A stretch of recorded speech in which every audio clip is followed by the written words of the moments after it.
Hozir men sizlarga bir qo'rqinchli voqea haqida gapirib beraman. Siz jasad kimligi va uni kim o'ldirganini taxmin qilib ko'rasiz. 1970-yil noyabr oyida Norvegiyaning O'lim vodiysi deb ataladigan joyda bir ayolning yonib ketgan jasadi topiladi. Lekin u nima uchun o'ldirilgani, uni kim o'ldirgani aniq emas. Ammo yonidan topilgan narsalar juda g'alati.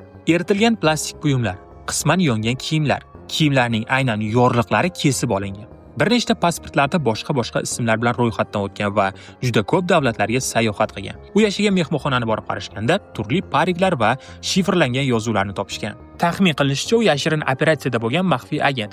Aynan ishini bajarib bo'lgandan keyin u yo'q qilingan yoki biror bir mamlakatning xabar yetkazuvchi josusi. Bu o'zini o'zi sezdirib qo'ygan va o'zidan iz ham qoldirmaslik maqsadida o'zini o'zi yo'q borgan.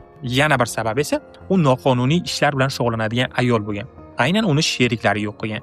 Sizningcha qaysi taxmin to'g'ri? Agarda uni javobini ayol o'lgandan keyingi suratlarni ko'rib, keyin taxmin qilish mumkin deb o'ylasangiz, uni ham Telegram kanaliga tashlab qo'yganman. Kirib ko'rishingiz mumkin.